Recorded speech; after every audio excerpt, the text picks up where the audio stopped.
তৃণমূল কংগ্রেসের second in command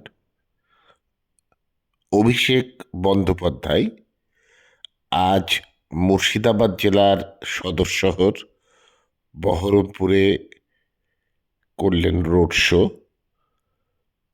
আপনারা এখন দেখছেন সেই রোড শো এর ছবি। মুর্শিদাবাদ 22 নয়, 21-1 নয়, 19-3 নয়, 22-0 করতে হবে মামাটি মানুষের পক্ষে। আর আমি আপনাদের কথা দিচ্ছি, 22-0 যদি হয়, তৃণমূল 250+ কেউ আটকাতে পারবে না। আপনাদের দায়িত্ব 22-0 করা, আমার দায়িত্ব 250+ করা। আর এসআইআর নিয়ে কেউ চিন্তা করবেন না,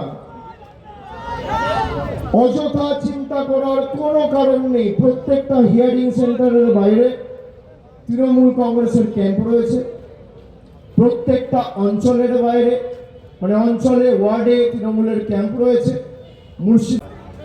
বাংলা মেরুদণ্ড বিক্রি করতে জানে না, আমরা আত্মসমর্পণ করব না, শেষ রক্তবিন্দু পর্যন্ত লড়াই হবে। খেলা তুমি শেষ করেছো আর খেলা আমরা শেষ করব। তুমি শুরু করেছো, আমরা শেষ করব। বাংলার মানুষকে বঞ্চিত করে রাখার খেলা। ভেবেছিল বাড়ি দেবো না, বাংলার মানুষ বাড়ি পাবে না। গত বছর মুখ্যমন্ত্রী 12 লক্ষ বাড়ি দিয়েছে, আগামী 15 দিনের মধ্যে 20 লক্ষ লোককে বাড়ি দেবে আমাদের সরকার। তোমাদের দরকার নেই অবদান। ভেবেছিল রাস্তার টাকা আটকে রাখবো, গ্রামে গঞ্জে প্রান্তিক মানুষ রাস্তা পাবে না। গত মাসে ডিসেম্বর মাসে মুখ্যমন্ত্রী কৃষ্ণনগর থেকে পথশ্রী রাস্তা শ্রী 4 ঘোষণা করে 20,000 কিলোমিটার রাস্তা 8,000 কোটি টাকা খরচা করে রাজ্য সরকারের কোষাগার থেকে তৈরি করছে।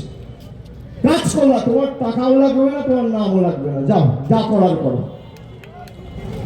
আমরা নিজেদের কোষাগার থেকে রাস্তা দিয়েছি, রাজ্য সরকারের নিজস্ব কোষাগার থেকে। আমি আপনাদেরকে অনুরোধ করব যে আপনারা সবাই এক থাকবেন, এলাকার সার্বিক শান্তি শৃঙ্খলা বজায় রাখবেন। আর আগামী দিন তো মুর্শিদাবাদে যেখানে দরকার হবে আপনাদের সাথে কাঁধে কাঁধ মিলিয়ে লড়াই করতে আমি আসব।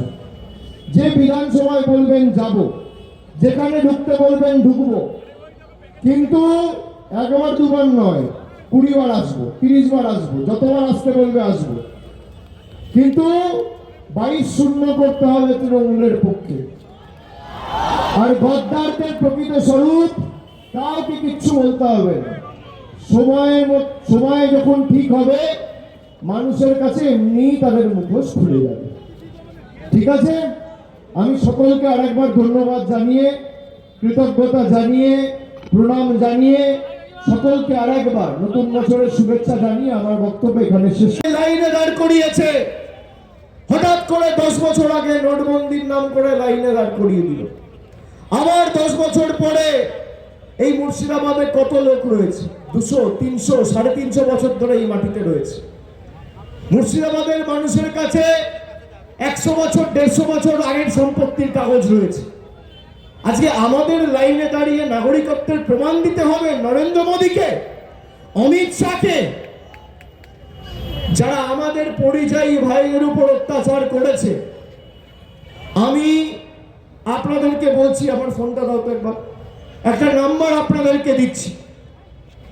জেলা শাসকের পক্ষ থেকে একটা হেল্পলাইন চালু করা হয়েছে, সেই হেল্পলাইন নাম্বারটা সকলে লিখে নিন। আমি নাম্বারটা আপনাদের সকলকে বলে দিচ্ছি। জেলা প্রশাসনের তরফ থেকে, জেলা শাসকের তরফ থেকে পরিযায়ী শ্রমিক ভাইদের জন্য আলাদা হেল্পলাইন নাম্বার চালু করা হয়েছে। এই নাম্বার হচ্ছে 74300, আবার 3টে 030। আমি আবার বলছি, দুটো নাম্বার রয়েছে, একটা হচ্ছে 743, তারপর 5টা 0, তারপর 30। আর একটা নাম্বার হচ্ছে 91478888। তারপর 3889147888388 9147, তারপর 3টে 8, তারপর 3, তারপর 2টো 8। এই নাম্বারে যদি কারোর কোনো অসুবিধা হয় সরাসরি যোগাযোগ করবেন। আমাদের প্রশাসন আপনাদের পাশে যা আইনি সহায়তা দরকার আইনি সহায়তা প্রদান করে আপনাদের বাড়ি ফিরিয়ে আনার ব্যবস্থা করবে।